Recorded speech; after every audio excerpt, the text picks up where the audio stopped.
The NDP is introducing measures to create bubble zones around places of worship so people won't be subject to disruptive protests or harassment. This comes in the middle of escalating hate and violence towards the Jewish community. CTV's Rob Buffum has the story. Backstopped by religious leaders and in the shadow of attacks in Ontario, shots being fired at 3 synagogues in the Toronto area in the past week, the Premier announced new legislation Monday aimed at making places of worship safer in BC. Everybody be able to pray and worship as they wish, and to do so without harassment and intimidation. The bills extend the protections around schools brought in 2023.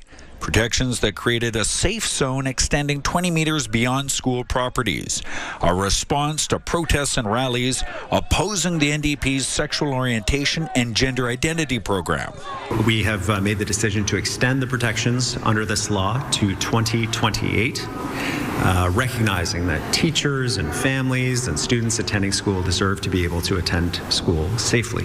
The new laws also expand those same protections to religious locations, including mosques, synagogues, temples, and churches, prohibiting, at risk of arrest or fine, certain behaviors in safe zones around such places of worship.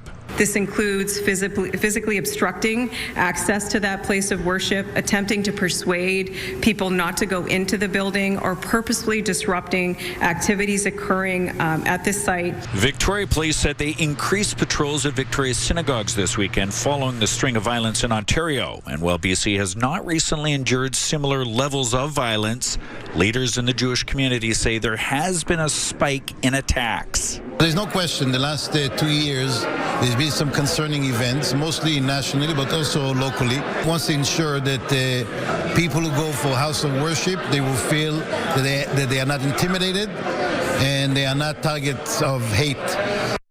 And Rob joins us live from Victoria. Rob, if they're passed in the legislature, how long are these laws expected to stay in place? Well, Mijung, as I mentioned, in relation to schools, that's been extended by 2 years. They were set to sunset right about now, so those will stay in place now until 2028 if they pass. And in relation to places of worship, that legislation would be in place until 2030. The government also noted today that in order for a place of worship to be subject to those laws, they'd have to erect a sign outside of the facility indicating as such. Mijung. Rob Buffum reporting live tonight from Victoria.